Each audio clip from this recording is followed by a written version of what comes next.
നിങ്ങൾ ജയിക്കുക എന്നത് വളരെ പ്രധാനമാണ്, കാരണം ഒത്തിരിപ്പേർ നിങ്ങൾ തോൽക്കുന്നത് കാണാൻ കാത്തിരിക്കുന്നുണ്ട്. നമോ യൂണിവേഴ്സ്. പ്രിയ സുഹൃത്തുക്കളെ, എന്താണ് ലോ ഓഫ് അട്രാക്ഷൻ അഥവാ ആകർഷണ നിയമം? ഇതെങ്ങനെയാണ് പ്രവർത്തിക്കുന്നത് എന്ന് നിങ്ങൾക്കറിയാമോ? ആകർഷണ നിയമം പ്രവർത്തിക്കുന്നത് ഒരേയൊരു തത്വത്തിലാണ്. അതായത്, ഈ ലോകത്ത് എല്ലാം എനർജി അഥവാ ഊർജ്ജമാണ്. നമ്മൾ കാണുന്നതും കേൾക്കുന്നതുമെല്ലാം ഊർജ്ജത്താൽ നിർമ്മിതമായതാണ്. അതുകൊണ്ടുതന്നെ നിങ്ങളുടെ ഉള്ളിൽ നിന്ന് ഏതുതരം ഊർജ്ജമാണോ പുറത്തേക്ക് പോകുന്നത്, അതേ ഊർജ്ജം തന്നെയായിരിക്കും തിരികെ നിങ്ങളുടെ ഉള്ളിലേക്ക് പ്രവേശിക്കുന്നതും. നിങ്ങൾ ഈ വീഡിയോ ശ്രദ്ധയോടെ കാണുകയും മനസ്സിലാക്കുകയും ചെയ്താൽ ആകർഷണ നിയമത്തെക്കുറിച്ച് മറ്റൊരു വീഡിയോയും നിങ്ങൾക്കിനി കാണേണ്ടിവരില്ല. ഇത് അറിയാൻ വീഡിയോ അവസാനം വരെ കാണണം, കാരണം ഇത് നിങ്ങളുടെ ജീവിതം തന്നെ മാറ്റിമറിക്കാൻ പോകുന്ന ഒരു ലൈഫ് ചേഞ്ചിങ് വീഡിയോ ആയിരിക്കും.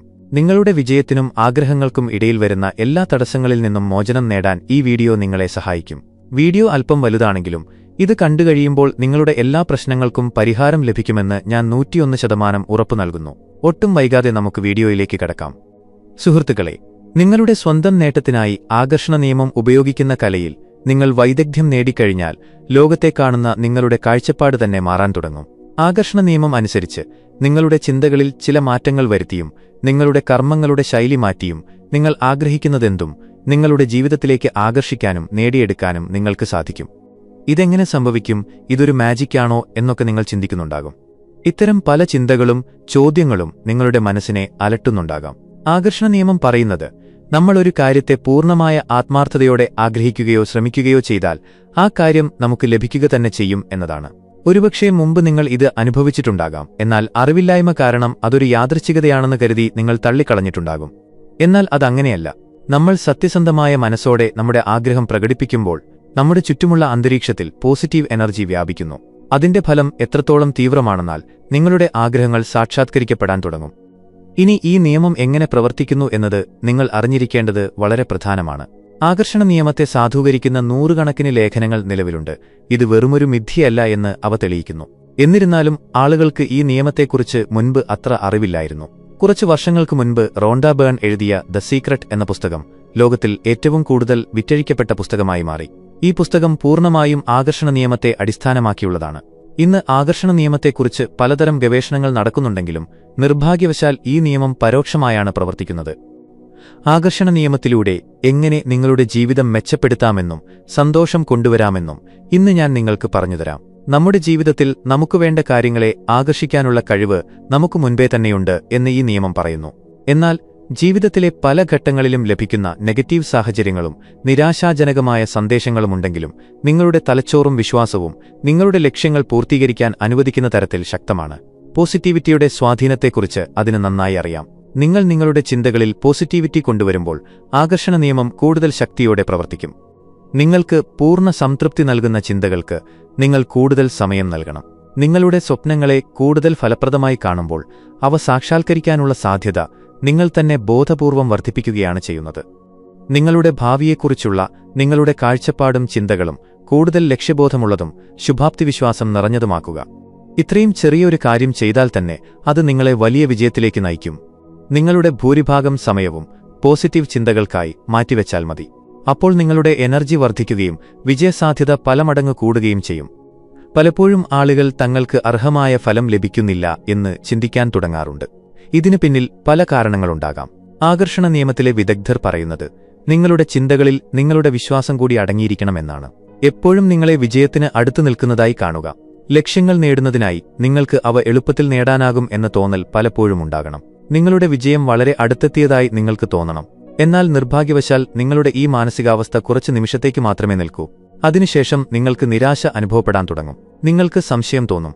ക്രമേണ ഈ സംശയം പരാജയമായി മാറും. ലക്ഷ്യങ്ങൾ നിശ്ചയിക്കുമ്പോൾ നിങ്ങൾക്ക് അത് യഥാർത്ഥത്തിൽ വേണോ എന്ന് ശ്രദ്ധിക്കണം. നിങ്ങൾക്ക് അത് വേണമെന്നുണ്ടെങ്കിൽ ആകർഷണ നിയമം പ്രവർത്തിക്കുകയും നിങ്ങളെ അതിലേക്ക് അടുപ്പിക്കുകയും ചെയ്യും. അത്തരം സാഹചര്യങ്ങളിൽ എപ്പോഴും വിജയത്തിന് അടുത്താണ് താനെന്ന് സ്വയം കാണുക. ഇത് നടക്കില്ല എന്ന് ഒരിക്കലും ചിന്തിക്കരുത്. നിങ്ങളുടെ മാനസികാവസ്ഥ അന്തരീക്ഷത്തിലുള്ള ഊർജ്ജത്തെ നേരിട്ട് ബാധിക്കും. അതിനാൽ അബദ്ധത്തിൽ പോലും ലക്ഷ്യത്തെക്കുറിച്ച് നെഗറ്റീവ് ചിന്തകൾ വരാൻ അനുവദിക്കരുത്. ഇനി വന്നാൽ തന്നെ അതിനെ നിയന്ത്രിക്കുക. നമ്മുടെ ചിന്തകളും ഭാവനകളും മനസ്സിൽ വരുന്ന ഓരോ ആശയങ്ങളും നമ്മുടെ നിയന്ത്രണത്തിലാണ്. എന്നാൽ ഇതിനായി നല്ല പരിശീലനമുണ്ടെങ്കിൽ മാത്രമേ നിയന്ത്രണം സാധ്യമാകൂ. അല്ലെങ്കിൽ നിങ്ങൾ ആഗ്രഹിക്കുന്നത് ഒന്നായിരിക്കും, എന്നാൽ ചിന്തിക്കുന്നത് മറ്റൊന്നുമായിരിക്കും. ഇത്തരമൊരു മാനസികാവസ്ഥ രൂപപ്പെടും. ആരും ജനിക്കുമ്പോൾ തന്നെ മനസ്സിനെ കീഴടക്കി വരുന്നില്ല. ഇതെല്ലാം സ്വന്തം പ്രയത്നത്തിന്റെ ഫലമാണ്. തുടർച്ചയായി ശ്രമിച്ചാൽ നിങ്ങൾക്കും നിങ്ങളുടെ മനസ്സിനെ നിങ്ങൾ ആഗ്രഹിക്കുന്നതുപോലെ മാറ്റാം. ഉദാഹരണത്തിന്, ഒരു നിമിഷം നിങ്ങൾക്ക് ഒരു സാധനം ഇഷ്ടപ്പെടുകയും അത് വേണമെന്ന് ആഗ്രഹിക്കുകയും അത് നേടുമെന്ന് തീരുമാനിക്കുകയും ചെയ്യുന്നു. എന്നാൽ അടുത്ത നിമിഷം മറ്റൊരാൾക്ക് ആ സാധനം ഇഷ്ടപ്പെടുന്നു എന്ന് കരുതുക. അപ്പോൾ നിങ്ങൾ എന്തു ചെയ്യും? മനസ്സിനെ ജയിച്ച ഒരാൾ ആ സാധനം വളരെ എളുപ്പത്തിൽ മറ്റേയാൾക്ക് വിട്ടുകൊടുക്കും. അതിൽ അയാൾക്ക് ഒരു തരിപോലും വിഷമമുണ്ടാവില്ല. മറിച്ച് മനസ്സിന്റെ അടിമയായ ഒരാളുടെ മാനസികാവസ്ഥ ആ സമയം ഏറ്റവും മോശമായിരിക്കും. അയാൾ അതിൽ ദുഃഖിക്കുകയും ദൈവത്തെ തെറ്റിദ്ധരിക്കുകയും ചെയ്യും. അയാൾക്ക് ചുറ്റും എത്രത്തോളം നെഗറ്റീവ് എനർജി ഉണ്ടാകുമെന്നാൽ നടക്കാൻ പോകുന്ന കാര്യങ്ങൾ പോലും കുളമാകും. രാത്രി കിടക്കുന്നതിന് മുൻപ് ഇന്നത്തെ ദിവസം മോശമായിരുന്നു, അല്ലെങ്കിൽ എന്റെ വിധി മോശമാണ് എന്ന് പറഞ്ഞ് അയാൾ ദുഃഖിക്കും. ഇനി നിങ്ങൾ തീരുമാനിക്കൂ, നിങ്ങൾക്ക് എന്താണ് വേണ്ടത്? ആകർഷണ നിയമത്തിന്റെ ഓരോ വശവും മനസ്സിലാക്കുക. നെഗറ്റീവ് ചിന്തകളിൽ നിന്ന് സ്വയം അകന്നു നിൽക്കുക. കാര്യങ്ങൾ നിങ്ങൾ വിചാരിച്ചതുപോലെയല്ല നടക്കുന്നതെങ്കിൽ പോലും സ്വയം സ്ഥിരതയോടെ നിലകൊള്ളുക. പോസിറ്റീവ് ചിന്തകൾ തുടരാൻ ശ്രമിക്കുക. നിങ്ങളുടെ ശ്രദ്ധാകേന്ദ്രം മാറ്റുക. സാഹചര്യങ്ങൾ തനിയെ മാറിക്കൊള്ളും. നിങ്ങൾക്ക് സുഖം തോന്നാത്ത സമയത്ത് തീർച്ചയായും നിങ്ങളുടെ മനസ്സിൽ നെഗറ്റീവ് എനർജിയുടെ സ്വാധീനം കൂടുതലായിരിക്കും. യഥാർത്ഥത്തിൽ സാഹചര്യം നിങ്ങൾ കരുതുന്നത്രയോ അനുഭവപ്പെടുന്നത്രയോ മോശമായിരിക്കില്ല. അത്തരം സമയങ്ങളിൽ നിങ്ങളുടെ ശ്രദ്ധ എവിടെയാണോ അതാണ് നിങ്ങൾ ഏതു ഊർജ്ജമാണ് ഉപയോഗിക്കുന്നത് എന്ന് തീരുമാനിക്കുന്നത്. അതിനനുസരിച്ച് മനസ്സ് പ്രവർത്തിക്കാൻ തുടങ്ങും. ശ്രദ്ധാകേന്ദ്രം പോസിറ്റീവ് ചിന്തകളിലാണെങ്കിൽ മനസ്സിൽ പുതിയ ഊർജ്ജവും ഉന്മേഷവും നിറയും. നിങ്ങൾ ചിന്തിക്കുന്ന വിഷയത്തെ ഏത് കാഴ്ചപ്പാടിലാണ് കാണുന്നത്? അത് പോസിറ്റീവാണോ നെഗറ്റീവാണോ? കാഴ്ചപ്പാട് നെഗറ്റീവാണെങ്കിൽ നഷ്ടം സഹിക്കേണ്ടിവരും. പോസിറ്റീവാണെങ്കിൽ വിജയസാധ്യത കൂടും. അതിനാൽ ശ്രദ്ധാകേന്ദ്രം എപ്പോഴും പോസിറ്റീവായി നിലനിർത്തുക. നെഗറ്റീവാണെങ്കിൽ അതിനെ മാറ്റുക. ആകർഷണ നിയമം വിജയത്തെക്കുറിച്ചുള്ള നിങ്ങളുടെ വിശ്വാസത്തെ പൂർണ്ണമായും മാറ്റും. അസാധാരണ ബുദ്ധിയുള്ളവർക്കും പണക്കാർക്കും സുന്ദരന്മാർക്കും പ്രത്യേക ആനുകൂല്യങ്ങൾ ഉള്ളവർക്കും മാത്രമേ വിജയിക്കാൻ കഴിയൂ എന്ന് വിശ്വസിച്ച് വളർന്നവരാണ് പലരും. എന്നാൽ ഒരിക്കൽ ആകർഷണ നിയമത്തിൽ വിശ്വസിച്ച് അത് നടപ്പിലാക്കാൻ തുടങ്ങിയാൽ വിജയം എല്ലാവർക്കും ലഭ്യമാണെന്ന് നിങ്ങൾ കാണും. ചില ചിന്തകൾ ദോഷം മാത്രമേ ചെയ്യൂ. പലപ്പോഴും നിങ്ങൾക്ക് സ്വയം അപകർഷതാബോധം തോന്നും. നിങ്ങൾ സ്വയം വിമർശിച്ച് അത് നിങ്ങളുടെ വ്യക്തിജീവിതത്തെ ബാധിക്കാൻ തുടങ്ങും. തെറ്റുകൾ എല്ലാവർക്കും പറ്റും, എന്നാൽ അത് മറന്നു മുന്നോട്ടുപോയി ആ തെറ്റ് ആവർത്തിക്കാതിരിക്കാനുള്ള പാഠമാണ് പഠിക്കേണ്ടത്. അതിനു പകരം ആ തെറ്റ് മനസ്സിൽ കൊണ്ടു നടന്നാൽ ഇതൊക്കെ നിങ്ങളുടെ ജീവിതത്തിൽ മാത്രമേ നടക്കൂ എന്ന് തോന്നിപ്പോകും. ഇതേ ഊർജ്ജം നല്ല കാര്യങ്ങൾക്കായി ഉപയോഗിച്ചാൽ നിങ്ങളെ തടയാൻ ആർക്കും കഴിയില്ല. പഴയ ചില ചിന്തകൾ ഇടയ്ക്കിടെ വന്ന് നിങ്ങളെ ശല്യം ചെയ്തേക്കാം. അത് നിങ്ങളെ നെഗറ്റിവിറ്റി കൊണ്ട് നിറയ്ക്കും. ആ സമയത്ത് ഒന്നും ചെയ്യാൻ തോന്നില്ല. ലക്ഷ്യത്തോടുള്ള ഉത്തരവാദിത്തം കുറയും. ക്രമേണ നിങ്ങൾ പൂർണ്ണമായും നെഗറ്റിവിറ്റിയുടെ പിടിയിലാകും. നമ്മൾ ഓരോ ദിവസവും എത്രയോ സമയം വെറുതെ കളയുന്നു. നിങ്ങൾക്ക് ഓരോ ദിവസവും 15 മിനിറ്റ് ഉണ്ടെങ്കിൽ അത് ധ്യാനത്തിനായി ഉപയോഗിക്കാം. ആ 15 മിനിറ്റ് നിങ്ങളുടെ ലക്ഷ്യം പൂർത്തിയായാൽ അതെങ്ങനെയിരിക്കും എന്ന് ചിന്തിക്കാൻ ഉപയോഗിക്കാം. ഇതിനെയാണ് വിഷ്വലൈസേഷൻ എന്ന് പറയുന്നത്. ഇതാണ് ആകർഷണ നിയമത്തിന്റെ ആദ്യപടി. ഇതിന് വലിയ ഊർജ്ജമോ സമയമോ വേണ്ട, എന്നാൽ ഇത് നൽകുന്ന ഗുണങ്ങൾ വലുതാണ്. നിങ്ങളുടെ സ്വപ്നങ്ങളെക്കുറിച്ചും അതിന്റെ ഫലത്തെക്കുറിച്ചും ചിന്തിക്കുന്നത് പ്രധാനമാണ്. വിജയത്തിന്റെ നിമിഷങ്ങളോടൊപ്പം കുറച്ച് സമയം ചെലവഴിക്കുക. സുഹൃത്തുക്കളെ, കോൺഷ്യസ് മൈൻഡ് അഥവാ ബോധമനസ്സ്, സബ് കോൺഷ്യസ് മൈൻഡ് അഥവാ അബോധമനസ്സ് എന്നിവയെക്കുറിച്ച് നിങ്ങൾ കേട്ടിട്ടുണ്ടാകും. ഒരു കാര്യം അബോധമനസ്സിലെത്തിച്ചാൽ അത് എളുപ്പത്തിൽ നടക്കും എന്നത് സത്യമാണ്. കാരണം അബോധമനസ്സ് ലളിതവും എന്നാൽ അതീവ ശക്തിയുള്ളതുമാണ്. എന്നാൽ നിങ്ങളുടെ കാര്യം അബോധമനസ്സിലെത്തുന്നുണ്ടോ? ഇല്ല, പലർക്കും അതിന് കഴിയുന്നില്ല. എന്താണ് ഈ അബോധമനസ്സ് എന്നറിഞ്ഞാൽ കാര്യങ്ങൾ എളുപ്പമാകും. തലച്ചോറാണ് ശരീരത്തിലെ ഏറ്റവും ശക്തമായ ഭാഗം. അബോധമനസ്സിന്റെ ശക്തി തിരിച്ചറിഞ്ഞ് അത് ഉപയോഗിക്കാൻ പഠിച്ചാൽ ജീവിതത്തിലെ ഏത് ലക്ഷ്യവും എളുപ്പത്തിൽ നേടാം. എങ്ങനെയാണ് ബോധമനസ്സും അബോധമനസ്സും പ്രവർത്തിക്കുന്നത് എന്ന് നോക്കാം. Conscious mind. നമ്മൾ ഒരു കാര്യം ആദ്യമായി ചെയ്യുമ്പോൾ അത് ശീലമായിട്ടുണ്ടാവില്ല. അപ്പോൾ നമ്മൾ ചിന്തിച്ചും ശ്രദ്ധിച്ചുമാണ് അത് ചെയ്യുന്നത്. അപ്പോൾ പ്രവർത്തിക്കുന്നത് ബോധമനസ്സാണ്. ഇത് ആക്റ്റീവ് മൈൻഡാണ്. ആരെങ്കിലും ഒരു കാര്യം പറയുമ്പോൾ നമ്മൾ പ്രതികരിക്കുന്നത് ബോധമനസ്സിലൂടെയാണ്. നമ്മൾ ആഗ്രഹിക്കുന്നതും തർക്കിക്കുന്നതും എല്ലാം ഇതിലൂടെയാണ്. നമ്മുടെ മനസ്സിന്റെ 10% മാത്രമേ ഇത് വരൂ. ഏകാഗ്രതയോടെ ഒരു ജോലി ചെയ്യുമ്പോൾ ബോധമനസ്സാണ് പ്രവർത്തിക്കുന്നത്. Sub conscious mind. ചിന്തിക്കാതെ തന്നെ ശീലമായിപ്പോയ ഒരു കാര്യം നമ്മൾ ചെയ്യുമ്പോൾ അത് അബോധമനസ്സിലൂടെയാണ് നടക്കുന്നത്. അബോധമനസ്സ് ഒരു കാര്യം അംഗീകരിച്ചാൽ, ഉദാഹരണത്തിന് വണ്ടി ഓടിക്കാൻ പഠിച്ചുവെന്ന് പിന്നെ പേടിക്കാതെ വണ്ടി ഓടിക്കാം. തലച്ചോറിന്റെ 90%വും ഇതാണ്. നമ്മുടെ ഭാവി തീരുമാനിക്കുന്നത് ഇതാണ്. വണ്ടി ഓടിക്കുമ്പോൾ ബ്രേക്ക് എപ്പോൾ പിടിക്കണം, ഗിയർ എപ്പോൾ മാറ്റണം എന്ന് നമ്മൾ ആലോചിക്കാറില്ല. ഒരു കാര്യം കുറേ നാൾ ഓർത്തുവെക്കുമ്പോൾ അത് അബോധമനസ്സിൽ പതിയുന്നു. നമ്മുടെ ജീവിതം നിയന്ത്രിക്കുന്നത് ഈ 2 മനസ്സുകളും ചേർന്നാണ്. എന്നാൽ നമ്മുടെ 90% തീരുമാനങ്ങളും നമ്മളല്ല, നമ്മുടെ അബോധമനസ്സാണ് എടുക്കുന്നത്. നമ്മുടെ ഹൃദയം മിനിറ്റിൽ 70 തവണ മിടിക്കുന്നതും ശരീരതാപനില നിലനിർത്തുന്നതും ആരാണ്? അത് അബോധമനസ്സാണ്. ഇതൊരു പവർ ഹൗസാണ്. നമ്മുടെ ശീലങ്ങളും ഇതിലാണ് സൂക്ഷിച്ചിരിക്കുന്നത്. ഉദാഹരണത്തിന്, ഇന്റർനെറ്റ് ഉപയോഗിക്കുന്ന ശീലങ്ങൾ മാറ്റാൻ ബുദ്ധിമുട്ടാണ് എന്ന് പറയുന്നത്. ഇതുകൊണ്ടാണ് ബെയിനസ് അത് ബോധമനസ്സിലല്ല, വളരെ ശക്തമായ അബോധമനസ്സിലാണുള്ളത്.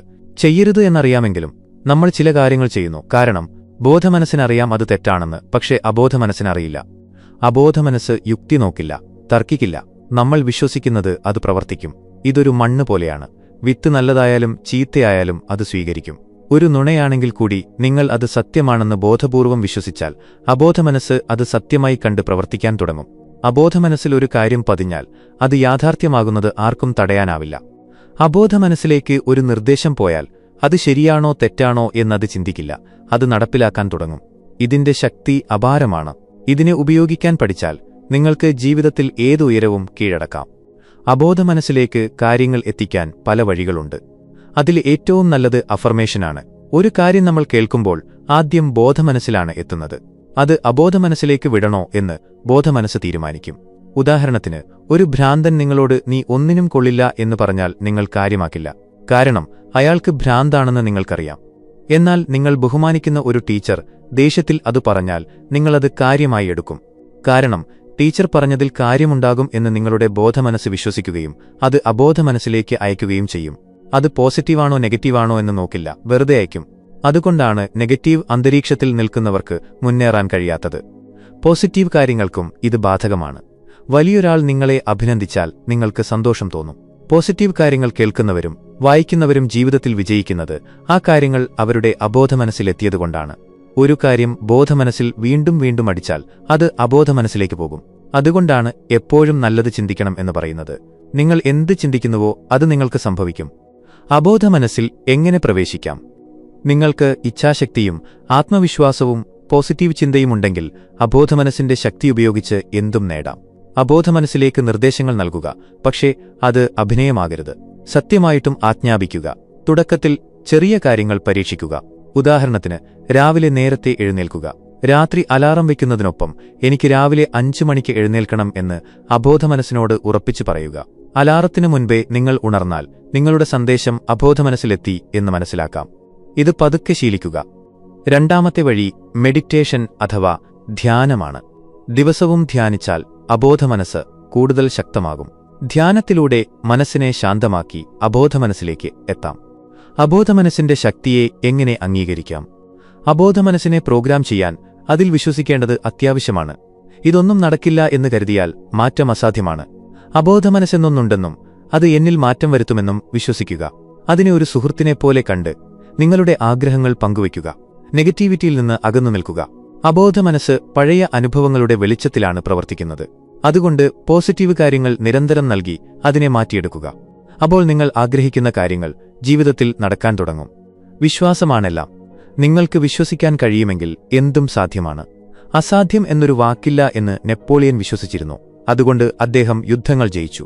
അമേരിക്കയിലെ ഡോക്ടർ ജോസഫ് മർഫി കണ്ടെത്തിയത് തനിക്ക് സുഖം പ്രാപിക്കാൻ കഴിയുമെന്ന് ബോധമനസ്സ് വിശ്വസിച്ചാൽ അബോധമനസ്സ് അത് സാധിപ്പിച്ചു കൊടുക്കുമെന്നാണ്. അതിനായി തലച്ചോറിൽ പ്രത്യേക ഹോർമോണുകൾ ഉൽപ്പാദിപ്പിക്കപ്പെടും. സബ്കോൺഷ്യസ് മൈൻഡ് റീപ്രോഗ്രാം ചെയ്യാം. അബോധമനസ്സിന് ജീവിതം മാറ്റാൻ കഴിയുമെന്ന് 1% വിശ്വാസമുണ്ടെങ്കിൽ ആ വിശ്വാസം വലുതാക്കുക. അബോധമനസ്സ് യുക്തിരഹിതമാണ്. അത് ചോദ്യം ചെയ്യില്ല. നിങ്ങൾ ഉറങ്ങുമ്പോഴാണ് അത് ഉണരുന്നത്. പകൽ നിങ്ങൾ ചിന്തിച്ച കാര്യങ്ങൾ യാഥാർത്ഥ്യമാക്കാൻ അത് രാത്രിയിൽ പണി തുടങ്ങും. ഹെലൻ കെല്ലർ അംഗവൈകല്യമുണ്ടായിട്ടും എവറസ്റ്റ് കീഴടക്കിയത് അബോധമനസ്സിനെ വരുതിയിലാക്കിയാണ്. അപകടത്തിൽപ്പെട്ട കുഞ്ഞിനെ രക്ഷിക്കാൻ ട്രക്ക് ഒറ്റയ്ക്കുയർത്തിയ ഒരമ്മയുടെ കഥ കേട്ടിട്ടില്ലേ? കുഞ്ഞിനെ രക്ഷിക്കണം എന്ന തീവ്രമായ ആഗ്രഹം അവരുടെ അബോധമനസ്സിനെ ഉണർത്തി അസാമാന്യ ശക്തി നൽകി. മനസ്സിന്റെ സ്വഭാവം കൗതുകമാണ്. ചെയ്യരുത് എന്ന് പറയുന്ന കാര്യങ്ങൾ ചെയ്യാനാണ് അതിനിഷ്ടം. അതുകൊണ്ട് ചിന്തകളെ അമർത്താതെ അവയെ അംഗീകരിക്കുക. സ്വയം തർക്കിച്ച് ബോധമനസ്സിനെ ശാന്തമാക്കുക. ബോധമനസ്സ് ശാന്തമാകുമ്പോഴാണ് അബോധമനസ്സ് ഉണരുന്നത്. ആ സമയത്ത് പുതിയ നല്ല ചിന്തകൾ ഉള്ളിലിടുക. അബോധമനസ്സിലേക്ക് സന്ദേശമയക്കാൻ 2 മികച്ച സമയങ്ങളുണ്ട്. 1. രാത്രി ഉറങ്ങുന്നതിന് തൊട്ടുമുമ്പ്. നിങ്ങൾക്ക് വേണ്ട കാര്യങ്ങളെക്കുറിച്ച്, ഉദാഹരണത്തിന് പ്രമോഷൻ, ചിന്തിക്കുക. അത് ലഭിച്ചതായി കണ്ട് ആ സന്തോഷം അനുഭവിച്ച് ഉറങ്ങുക. ആ ചിന്ത അബോധമനസ്സ് ഏറ്റെടുത്ത് യാഥാർത്ഥ്യമാക്കാൻ തുടങ്ങും. 2. രാവിലെ ഉണർന്നയുടനെ, അതായത് ആദ്യത്തെ 20 മിനിറ്റ്. ഈ സമയത്തും അബോധമനസ്സ് ശാന്തമായിരിക്കും. രാത്രി ചിന്തിച്ച അതേ കാര്യം വീണ്ടും ചിന്തിക്കുക. 21 ദിവസം കൊണ്ട് ആ ചിന്ത നിങ്ങളുടെ ശീലവും യാഥാർത്ഥ്യവുമാകും. ലോകത്തെ എല്ലാ കണ്ടുപിടുത്തങ്ങളും ആദ്യം ആരുടെയെങ്കിലും ഭാവനയിലാണ് ഉണ്ടായത്. റൈറ്റ് സഹോദരന്മാർ പറക്കുന്നതിനെക്കുറിച്ച് പറഞ്ഞപ്പോൾ ആളുകൾ കളിയാക്കി. പക്ഷേ ഇന്ന് നമ്മൾ വിമാനത്തിൽ യാത്ര ചെയ്യുന്നു. ഭാവനയെ ശരിയായി ഉപയോഗിക്കുക. വെറുതെ സമയം കളയാതെ നിങ്ങളുടെ ജീവിതം മാറ്റാൻ അത് ഉപയോഗിക്കുക. കണ്ണാടിക്ക് മുന്നിൽ നിന്ന് വിജയിച്ചു കഴിഞ്ഞാൽ നിങ്ങൾ എങ്ങനെ സംസാരിക്കുമോ അങ്ങനെ സംസാരിക്കുക. ഞാൻ വിജയിക്കാൻ പോകുന്നു എന്നല്ല, ഞാൻ വിജയിച്ചു എന്ന രീതിയിൽ. വിജയിച്ച ശേഷം ആളുകൾ അഭിനന്ദിക്കുമ്പോൾ നിങ്ങൾ എന്തു മറുപടി പറയും? അത് ഇപ്പോഴേ പറഞ്ഞു ശീലിക്കുക. അബോധമനസ്സ് ചിത്രങ്ങളെ വേഗം പിടിച്ചെടുക്കും. അതുകൊണ്ട് സ്വപ്നങ്ങളെ മനസ്സിൽ ചിത്രങ്ങളായി കാണുക.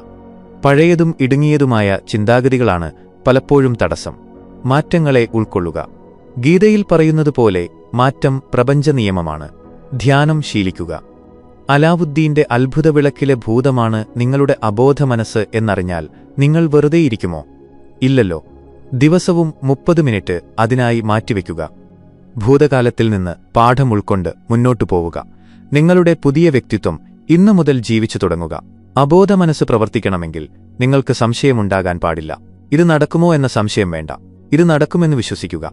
തുടക്കത്തിൽ മനസ്സ് യുക്തികൾ നിരത്തി തടസ്സങ്ങൾ പറഞ്ഞേക്കാം. പക്ഷേ നിങ്ങളുടെ ഇച്ഛാശക്തി വലുതാണെങ്കിൽ അതിനെയെല്ലാം മറികടക്കാം. അബോധമനസ്സ് വളരെ ശക്തമാണ്. അത് എല്ലാം പിടിച്ചെടുക്കും. നെഗറ്റീവ് കാര്യങ്ങളെ പെട്ടെന്ന് തടയാൻ കഴിഞ്ഞില്ലെങ്കിൽ ക്ഷമയോടെ ഇരിക്കുക. സ്വയം കുറ്റപ്പെടുത്താതിരിക്കുക. വിശ്വസിക്കുക.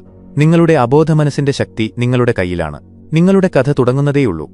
പ്രപഞ്ചത്തിൽ നിന്ന് നിങ്ങൾക്ക് എന്താണ് വേണ്ടതെന്ന് ചോദിക്കാൻ മടിക്കരുത്. അത് സമർപ്പിക്കുക. സന്തോഷത്തോടെ ഇരിക്കുക. എനിക്ക് മികച്ചത് മാത്രമേ സംഭവിക്കൂ എന്ന് വിശ്വസിക്കുക. നിങ്ങൾക്ക് നിങ്ങളിൽ വിശ്വാസമുണ്ടെങ്കിൽ കമന്റ് ബോക്സിൽ ഐ ലവ് യൂണിവേഴ്സ് എന്ന് തീർച്ചയായും കുറിക്കുക. വീഡിയോ ലൈക്ക് ചെയ്യാൻ മറക്കരുത്. ഊർജ്ജമാണെന്ന് ഇപ്പോൾ നിങ്ങൾക്കറിയാം. അത് കാണുക മാത്രമല്ല, ആ ഊർജ്ജത്തെ ജീവിക്കാൻ തുടങ്ങൂ. നിങ്ങൾ ചിരിക്കുമ്പോഴെല്ലാം അത് കുബേരന്റെ ഊർജ്ജമാണ് നിങ്ങളിലൂടെ പ്രപഞ്ചത്തിലേക്ക് ഒഴുകുന്നത്. ഈ സത്യം നിങ്ങളിൽ മാത്രം ഒതുക്കി നിർത്തരുത്. ഇത് ഷെയർ ചെയ്യൂ. മറ്റുള്ളവരും ഈ ഊർജ്ജം അനുഭവിക്കട്ടെ. ഈ വീഡിയോ ലൈക്ക് ചെയ്യൂ, സബ്സ്ക്രൈബ് ചെയ്യൂ. കാരണം ഇവിടെ ഓരോ വീഡിയോയും വെറും അറിവല്ല, അത് നിങ്ങളുടെ ഉള്ളിലെ ഉറങ്ങിക്കിടക്കുന്ന ശക്തിയെ ഉണർത്തുന്നതാണ്.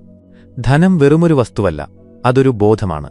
ആ ബോധം ഉണരുമ്പോൾ സമൃദ്ധി താനെ നിങ്ങളെ തേടിവരും. അടുത്ത രഹസ്യവുമായി നമുക്ക് വീണ്ടും കാണാം. അവിടെ ഓരോ ആത്മാവിന്റെയും ഉള്ളിൽ തിളങ്ങുന്ന പ്രപഞ്ചത്തിന്റെ ആ പുഞ്ചിരിയെ നമുക്ക് മനസ്സിലാക്കാം.